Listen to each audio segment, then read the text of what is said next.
Meus amados, eu quero convidá-los a abrirem suas Bíblias em João capítulo 4.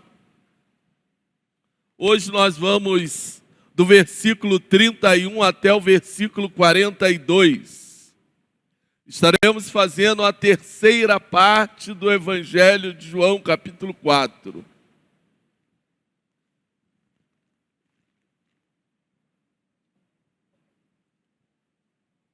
Próxima semana, pela graça de Deus, a gente encerra o capítulo 4, e aí nós só iremos retornar ao Evangelho de João no próximo ano. Creio que em janeiro a gente retorna aí com nosso capítulo 5 do Evangelho de João. Eu tenho falado para os irmãos que o Evangelho de João é um grande desafio à igreja. É um livro evangelístico. Entre os 4 evangelhos, o Evangelho de João é o que tem a maior tônica evangelística. Missões Nacionais utiliza a distribuição do Evangelho de João para um trabalho de evangelização e discipulado. E estudar o Evangelho de João não somente é para a nossa edificação, crescimento espiritual, mas também mostrarmos aos irmãos a importância de uma vida de relacionamento com Deus. Uma vida na presença do Senhor. Como nós podemos compreender a maneira como Deus revela a sua glória através do seu Filho Jesus Cristo. E a tônica do Evangelho de João tem esse propósito, é a revelação do Filho de Deus aos homens.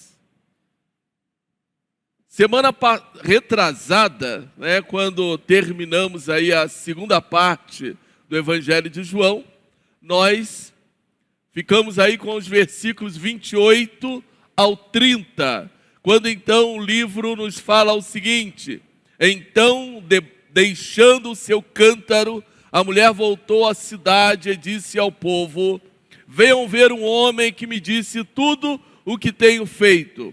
Será que ele não é o Cristo? Então saíram da cidade e foram para onde ele estava. Esses 3 versículos é a transição para a terceira parte do Evangelho. Ele tem uma proposta de focar agora naquilo que iria acontecer em segunda. Seria um terceiro ato daquilo que está acontecendo. O lugar é o mesmo, não muda, o cenário não muda, Jesus Cristo continua ali à beira do poço, o próximo ao poço de Jacó. A mulher deixa ali o seu cântaro e entra na cidade, e aí então ela passa a falar de Jesus Cristo na cidade. E todo o povo, ou uma grande multidão, vem ao encontro de Jesus Cristo. E aí então, nós olhamos para os versículos seguintes, eu vou fazer aqui uma sequência, primeiro até o versículo 39, para que a gente consiga entender aquilo que Jesus Cristo passa a mostrar. Jesus Cristo passa a nos falar de uma forma prática do reino de Deus. Algo que precisa ser tão precioso para a igreja em nosso contexto. Tempos difíceis, mas precisamos compreender as coisas do reino de Deus de uma maneira mais prática. E aí então o versículo 31 nos fala o seguinte: enquanto isso, os discípulos insistiam com ele: mestre, come alguma coisa. Mas ele lhes disse: tenho algo para comer que vocês não conhecem. Então os seus discípulos disseram uns aos outros: será que alguém lhe trouxe comida? Disse Jesus: a minha comida é fazer a vontade daquele que me enviou e concluir a sua obra. Vocês não dizem: daqui a 4 meses haverá a colheita? Eu lhes digo: abram os olhos e vejam os campos, eles estão maduros para a colheita. Aquele que colhe já recebe o seu salário e colhe fruto para a vida eterna, de forma que se alegram juntos os que semeiam e o que colhe. Assim é verdadeiro ditado: um semeia e outro colhe. Eu os enviei para colherem o que vocês não cultivaram. Outros realizaram o trabalho árduo e vocês vieram a usufruir do trabalho deles. Havia uma preocupação no coração dos discípulos. E isso é interessante porque os discípulos estavam preocupados com coisas materiais. Não que estas coisas não sejam importantes, mas há um outro lado da história que também precisamos nos preocupar. A igreja dos nossos dias, ela tem uma preocupação muito grande e, às vezes, demasiada com as questões materiais. Com bênçãos. Pessoas estão preocupadas em serem particularmente abençoados, alcançar os seus sonhos, alcançar os seus projetos. Famílias estão preocupadas em que seus filhos se tornem alguém ilustre. Estão preocupados com se tornarem pessoas grandes no seu local de trabalho ou alcançar grandes passos na sua vida pessoal, na vida secular. Hoje nos preocupamos em adquirir bens materiais. E está aí a Black Friday para tudo quanto é lado. É o comércio tentando alcançar o seu coração. É o comércio querendo alcançar os seus recursos. E parece que o tempo não para. Acaba novembro, entra dezembro e nós continuamos preocupados com essas coisas. E aí estamos preocupados com o Natal que está chegando e estamos preocupados com o dia 31 de dezembro e por aí vai. Aí chega janeiro, estamos preocupados com as férias, para onde nós vamos tirar as nossas férias, vamos para qual praia, vamos para Cabo Frio, vamos para Ubatuba, vamos para Arraial do Cabo, vamos para Guarujá e por aí vai. Quem puder ir para Miami, vai para Miami. E por aí. Essa é a expectativa da nossa sociedade. E o tempo não para. E aí chega a festa chamada Carnaval. Pela misericórdia de Deus, os irmãos não estão preocupados para onde vão pular o Carnaval, mas para onde vão passar o feriado de Carnaval. Só que essas coisas elas são incutidas na nossa mente pelo secularismo. E tudo isso vai fazendo com que nós venhamos colocando as coisas espirituais em segundo plano. Não estamos mais preocupados em investir na vida espiritual dos nossos pequenos, porque nós estamos preocupados em dar a eles um bom estudo. Nós não estamos preocupados em investir na vida espiritual dos nossos adolescentes, dos nossos jovens, porque eles precisam de um tempo de lazer, compra de objetos eletrônicos, mas não investimos na vida espiritual dos nossos. Não damos uma Bíblia de presente, porque o eletrônico vai facilitar muito mais a vida dele. Essa é a nossa sociedade. Voltando para o nosso texto, olha como as coisas não são diferentes. Eu tenho mostrado para os irmãos que os discípulos eles estavam tendo que fazer um rompimento com as questões culturais, com as práticas da liturgia da sua época. Hoje pela manhã nós falávamos sobre isso. O tema da escola bíblica tocou nesse assunto, porque muitas das nossas práticas, elas não são práticas bíblicas, mas estão envolvidas com uma roupagem religiosa, que não trazem a verdade dos propósitos de Deus sobre os nossos corações. E aí então os discípulos entraram em Samaria, chegaram ali naquela cidade, compraram comida, ainda que tiveram que romper com alguns rituais e algumas questões culturais, conforme já falamos nas mensagens anteriores. Eles retornam agora preocupados com comida.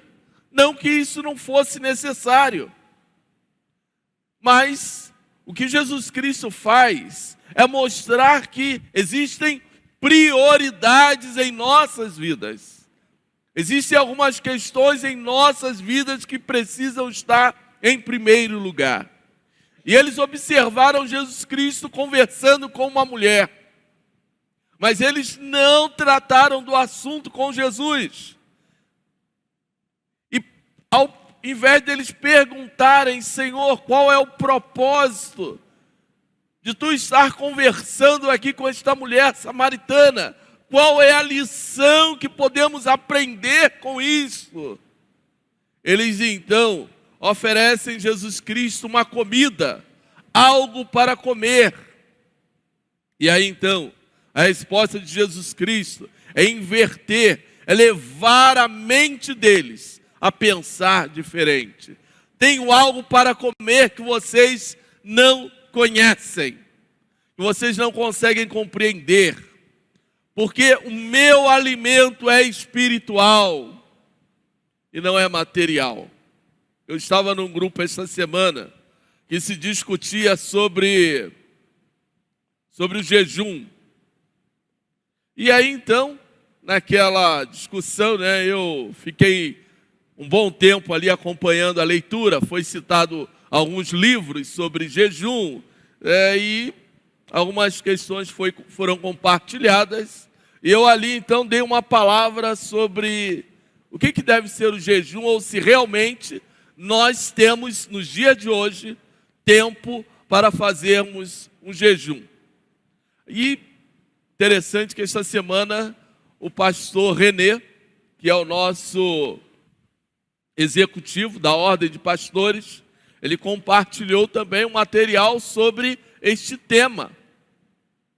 Irmãos, por que os batistas não incentivam o jejum? O jejum, ele é pessoal. Entendemos que o jejum, ele deve ser feito de forma pessoal. A igreja pode fazer um jejum coletivo? Pode. Está na Bíblia. É coisa do Velho Testamento? Está no Velho Testamento. No Novo Testamento, Jesus Cristo incentivou o jejum? Existem aí algumas discussões sobre isto. Só que, para nós fazermos jejum, nós precisamos parar todas as coisas seculares. Não dá para nós atribuirmos um jejum quando eu saio para trabalhar. Não dá para nós atribuirmos um jejum quando o irmão tem que cuidar do almoço para o marido, a irmã tem que cuidar do almoço para o marido, quando a irmã tem que cuidar das coisas para o seu filho. Irmãos, jejum é um momento onde eu faço uma renúncia de mim mesmo para me dedicar à oração e ao estudo da palavra. E, consequentemente, eu também não me alimentarei. Jejum é resultado de vida com Deus. É o resultado da minha busca intensa pelo Senhor. Não é um ritual. O jejum não pode ser visto ou praticado como uma prática ou um ritual. Hoje pela manhã nós falávamos sobre crenças. Hoje o jejum é muito mais do que crenças religiosas ou práticas religiosas do que algo realmente que o leve a buscar o Senhor de uma maneira intensa em oração. Agora, se você tem um tempo para isso, então dedique-se a isso. Pelo menos uma vez por semana você pare tudo. Que passe a manhã toda ou o dia inteiro em oração e estudo da palavra de Deus, falando com Deus. E aí tu não vai se preocupar em fazer comida, não vai se preocupar com coisas materiais. É isso que Jesus Cristo está ensinando aqui nesse texto. Nós temos que estar muito mais preocupados com as questões espirituais do que com as questões materiais. E quantos são os nossos, e aqueles que em nossos dias estão tão voltados para as questões materiais, porque o secularismo os tomou nesta direção. Tenho algo para comer que vocês não conhecem. E aí então Jesus Cristo passa a falar daquilo que é o alimento, ou aquilo que é o essencial para o seu ministério. A minha comida é fazer a vontade daquele que me enviou e concluir a sua obra. A preocupação de Jesus Cristo era o reino de Deus. A preocupação de Jesus Cristo não era beber água do poço. A preocupação de Jesus Cristo não era a comida que os discípulos foram comprar na cidade dos samaritanos. E eles entraram na terra dos samaritanos e com certeza eles não falaram, não testemunharam da experiência que eles estavam tendo com Jesus. Eles não compartilharam aquilo que nós usamos como expressão do Evangelho de Jesus Cristo. Eles não anunciaram as boas novas naquela terra, porque eles não estavam preocupados com a salvação dos samaritanos. O coração deles ainda tinha que aquele povo era um povo impuro, ainda que eles entraram na cidade dos samaritanos para comprar comida, mas eles não conseguiam ainda viver a essência do reino de Deus. E assim somos nós. Essa essência, essa intimidade, esse envolvimento com as coisas do Senhor, ainda para nós é custoso, é difícil. Porque nós somos tomados por tantas e tantas coisas, tantas e tantas atividades, que nós não temos tempo para tudo isso. E buscamos talvez mais aquilo que é o belo, aquilo que chama a atenção das pessoas do que realmente aquilo que precisa falar aos nossos corações, falar às nossas vidas. É como a música. Às vezes, nós temos uma música que tem uma melodia linda, algo gostoso de ouvir. Melodia. Mas quando olhamos para a letra daquela música, analisamos a letra daquela música, aí tem algo que soa contrário à vontade de Deus, aos nossos corações. É isso que nós precisamos entender.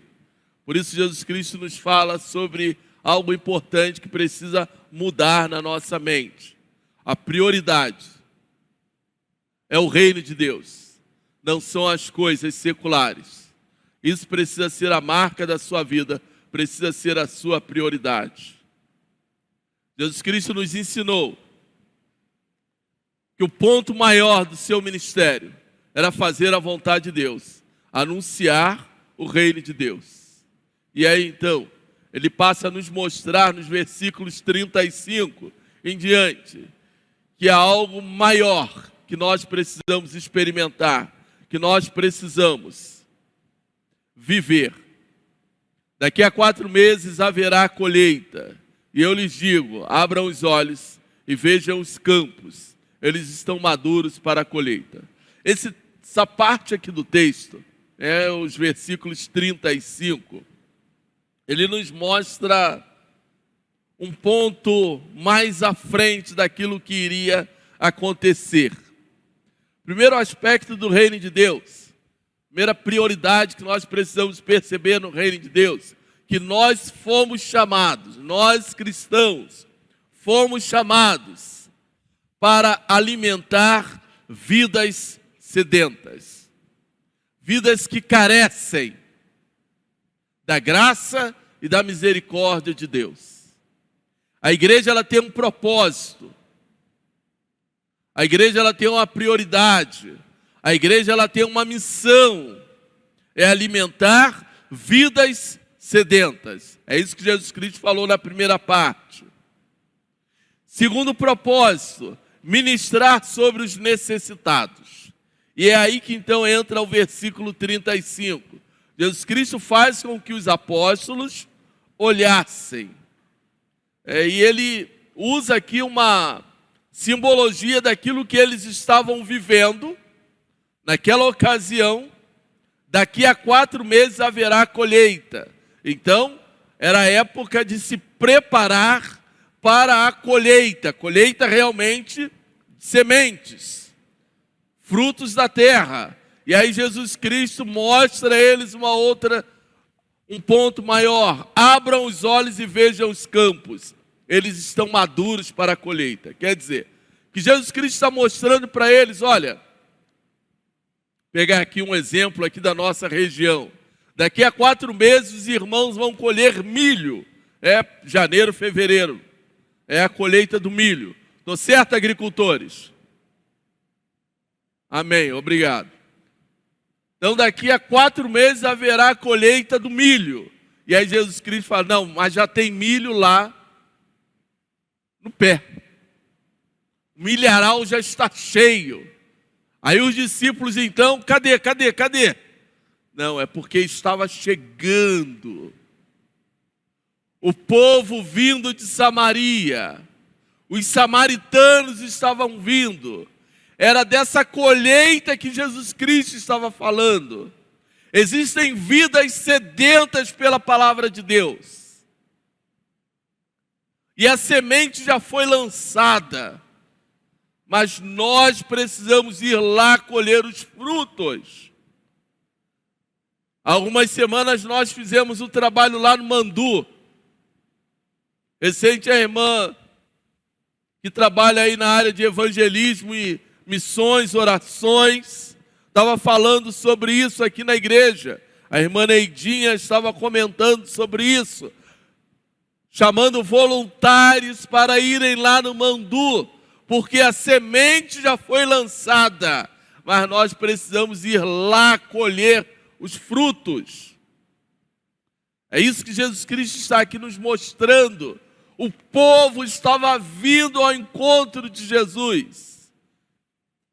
Então, abram os olhos. Irmãos, nós precisamos abrir os olhos espirituais. Existem pessoas que estão à nossa volta, pessoas que estão próximas de nós, que carecem da misericórdia do Senhor, carecem do cuidado do Senhor. Pessoas que precisam ser evangelizadas, ainda que a semente tenha sido lançada, mas elas precisam ser discipuladas. Elas precisam de alguém para caminhar junto com elas. Eles estão maduros para a colheita. Aquele que colhe já recebe o seu salário, e o que colhe fruto para a vida eterna, de forma que se alegram junto os que semeiam e o que colhem. E há um outro momento aqui desta palavra de Jesus Cristo que vai acontecer lá em Atos capítulo 8. Fazer a colheita no tempo devido. O tempo certo da colheita. E aí então Jesus Cristo, obviamente, ele trabalha aqui 2 princípios, ou uma palavra imediata e uma outra num tempo posterior. Porque a semente lançada por Jesus no coração da mulher samaritana, ela teve um efeito imediato, Aquele povo foi ao encontro de Jesus, mas há um momento também posterior, que vai acontecer lá em Atos capítulo 8, indo Filipe, versículos 5 a 8. Atos capítulo 8, versículos de 5 a 8. O irmão quiser me acompanhar, ou a projeção. Indo Filipe para a cidade de Samaria, ali lhes anunciava o Cristo. Quando a multidão ouviu Filipe e viu os sinais miraculosos que ele realizava, deu unânime a atenção ao que ele dizia. Os espíritos imundos saíam de muitos, dando gritos, e muitos paralíticos e mancos foram curados. Assim houve grande alegria naquela cidade. Nós sabemos que o que aconteceu aqui com Filipe é efeito daquilo que Jesus Cristo havia plantado lá atrás. É efeito daquilo que Jesus Cristo havia feito.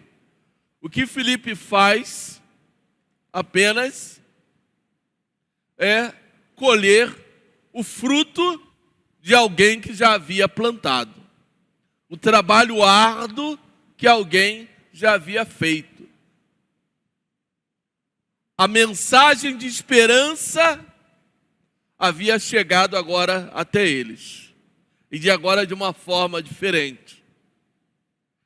Ainda que num primeiro momento eles tiveram um encontro com Jesus, e durante 2 dias, muitos milagres também aconteceram, muitos sinais foram feitos, mas ainda assim, alguns também não tiveram a oportunidade de alcançar esta promessa, mas nesse momento agora, eles estão desfrutando da graça, da misericórdia de Deus.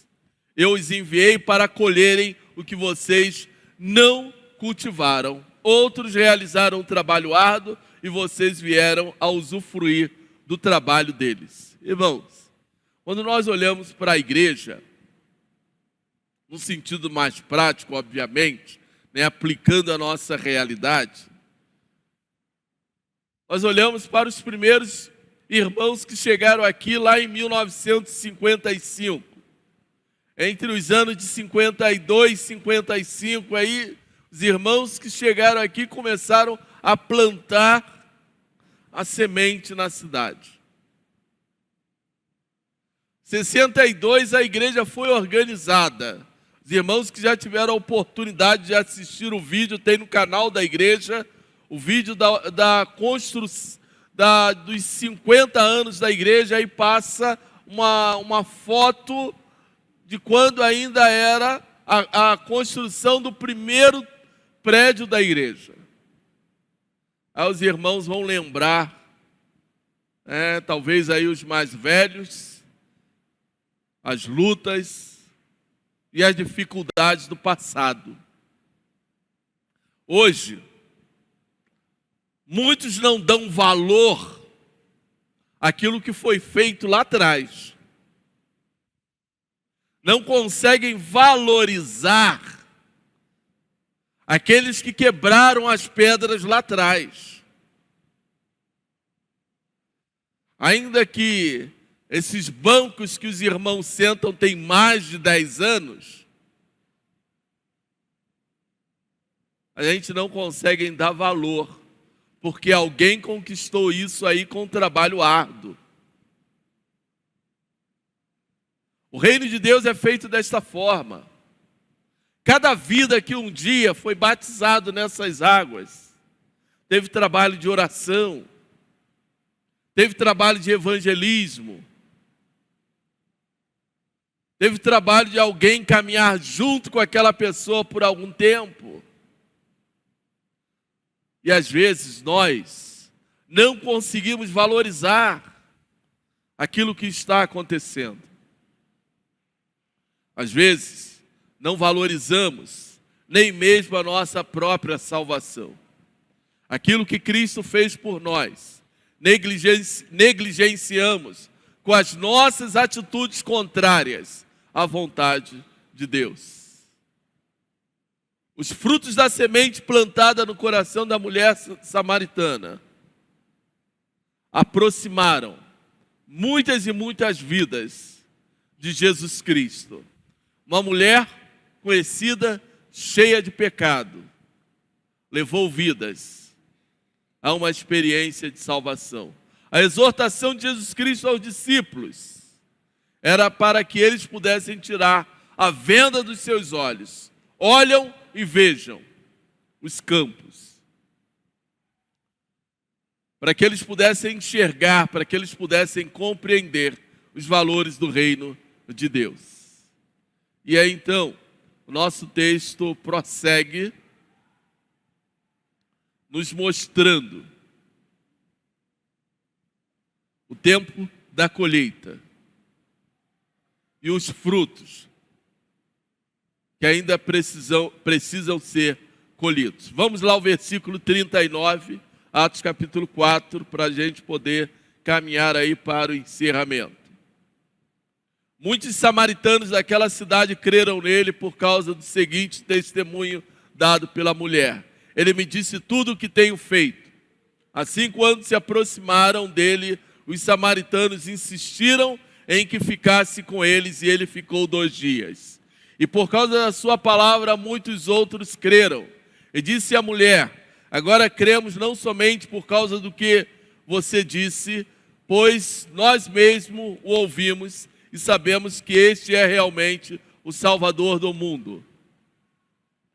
Primeiro aspecto aqui da nossa segunda parte de hoje, colhendo os frutos de uma boa semeadura.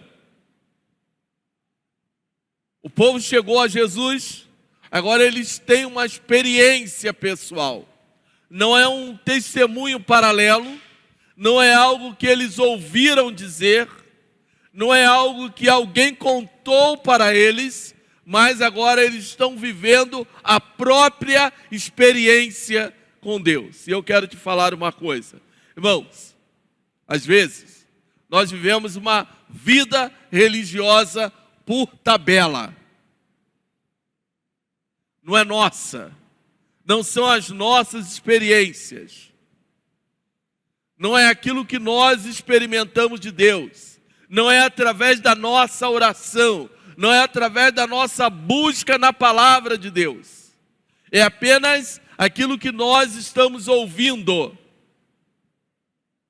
Porque nós não conseguimos nos aprofundar naquilo que é propósito de Deus para as nossas vidas. Nós não conseguimos mergulhar na vontade do Senhor. Nós não conseguimos fazer aquela imersão no propósito de Deus para as nossas vidas. E era isso que Jesus Cristo queria, que seus discípulos experimentassem, para que eles estivessem tendo uma experiência deles, única.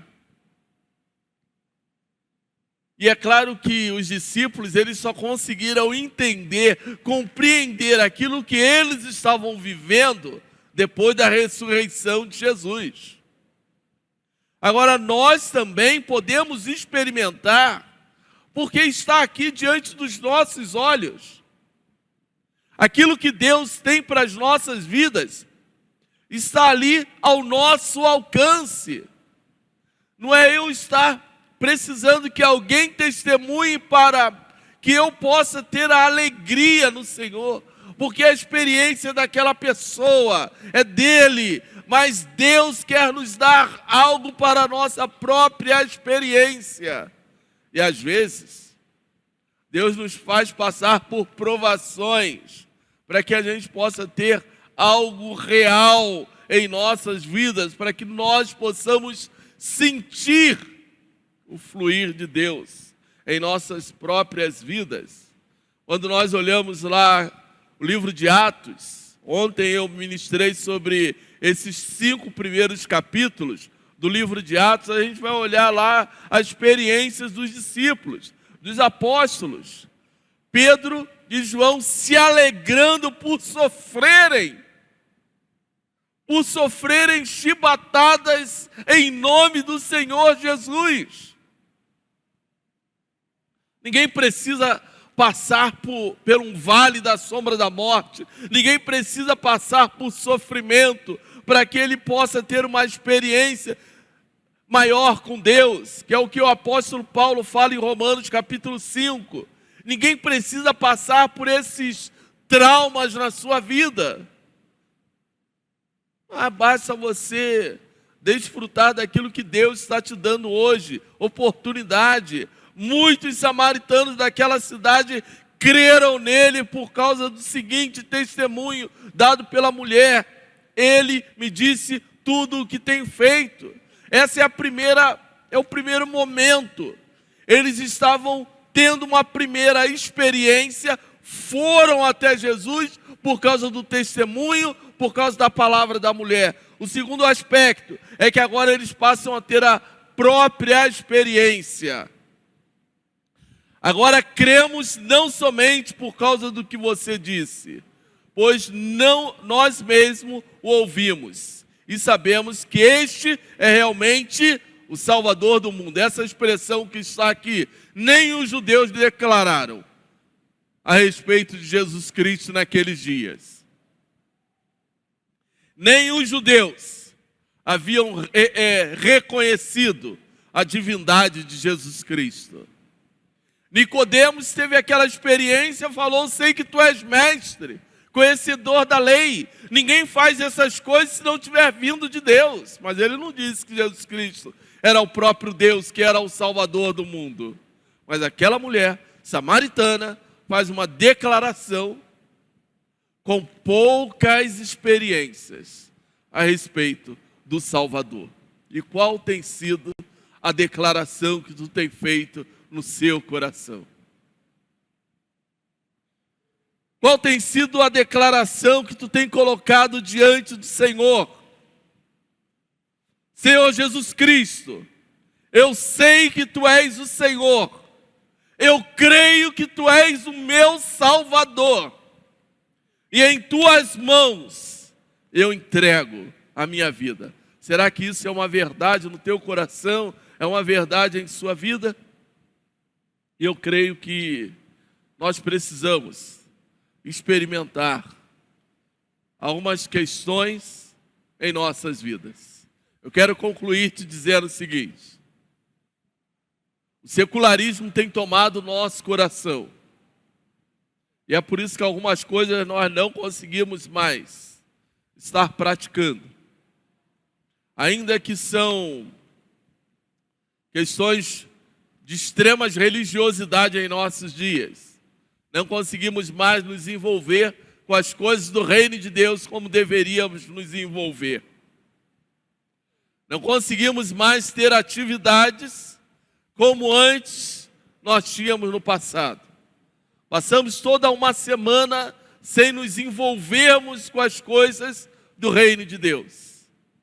E aí então sentamos num domingo por 1h30, 2 horas e ficamos inquietos por causa do horário. Porque o secularismo tem tomado o nosso coração.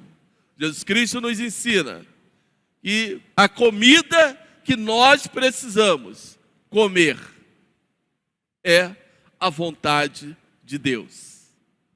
É com essas coisas que precisamos nos preocupar e que precisa tomar o nosso coração. Por isso aquela mulher, ela abandonou o seu cântaro. Ela proclamou a Jesus Cristo como Salvador do mundo. Ela testemunhou a respeito de Jesus. E ela retorna com os frutos do seu testemunho para apresentar os frutos do seu testemunho a Jesus Cristo, para que Jesus Cristo ministrasse sobre essas vidas. E é assim que você precisa ter um encontro com Deus. É essa experiência que você precisa ter. A palavra de Deus tem sido ministrada no seu coração, tem sido ministrada na sua vida. E o que nós precisamos apresentar: Senhor, aqui está o fruto da palavra que eu tenho ouvido. É a minha própria vida consagrada ao Senhor. São essas renúncias que nós precisamos aprender a fazer. Aprender a nos alimentar, a beber da água que Cristo quer nos dar. Alimentarmos desta fonte que é Jesus Cristo. a água que jorra para toda a eternidade. É nisso que precisa estar alicerçada a minha vida. São esses os valores que eu preciso focar na minha vida. Porque virão os tempos difíceis, onde muitos não terão mais prazer na lei do Senhor. Por isso, consagre a sua vida ao Senhor. Largue o seu cântaro. Largue o secularismo. Não se conforme com as coisas deste mundo. E consagre o seu coração. Entregue a sua vida ao Senhor Jesus Cristo. Que Deus nos abençoe. Que Deus fale ao seu coração. Que o Espírito Santo de Deus ministre sobre a sua vida, ministre sobre o seu coração. Eu quero convidá-lo nesta noite a se colocar em pé. E nós vamos estar orando. Eu quero, mesmo você aí no seu lugar, entregar a sua vida ao Senhor Jesus. Estamos no término de mais um ano. Estamos à luz aí do findar do ano de 2023. Não sei se você precisa refazer os seus projetos de 2023. Reescrever aquilo que você iria fazer. Porque já terminou o ano. Muita coisa que projetamos não conseguimos realizar. Muita coisa que idealizamos ficou para trás. Mas ainda há algo que você pode fazer. É entregar a sua vida a Jesus Cristo.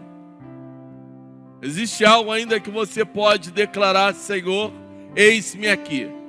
Eu entrego a minha vida a Ti. Eu estou largando o meu cântaro para Te seguir, para fazer a Tua vontade. Coloque no seu coração, fazendo renúncias, entregando a sua vida a Jesus Cristo. E declarando Jesus Cristo como seu Senhor, como seu Salvador. Declarando Jesus Cristo como Salvador da sua vida, aquele que restaura, aquele que muda a sua história. E realmente se dispondo nas mãos dele para fazer aquilo que é a boa e perfeita vontade dele. Pai amado, Pai de graça, louvado seja o teu santo nome. Nesta noite, ó Pai, nós queremos estar colocando cada vida que aqui se encontra, ó Pai, em tuas mãos. Sabemos, Senhor Deus, que cada um de nós temos algo para deixar à beira do poço. Cada um de nós temos algo, Senhor Deus, que precisa ser colocado de lado para podermos, Senhor Deus, te seguir e fazer a tua vontade. Nós estamos aqui, Senhor Deus, porque nós já reconhecemos, assim como Nicodemos, que Tu és o Cristo, Tu és o prometido de Israel. Nós já sabemos, Senhor Deus, e cremos que Tu és o Filho de Deus. Por isso nós estamos aqui neste lugar, nesta noite. Nós estamos ouvindo a Tua palavra. Mas, Senhor Deus, ainda existe algo que não fizemos, ó Pai. Existe algo que precisa mudar em nossas vidas. Porque ainda, Senhor Deus, existem amarras que precisamos largar para podermos seguir contigo no barco. Para podermos caminhar, Senhor Deus, ao seu lado. Existe ainda, Senhor Deus, atitudes que precisamos tomar para fazermos a Tua vontade.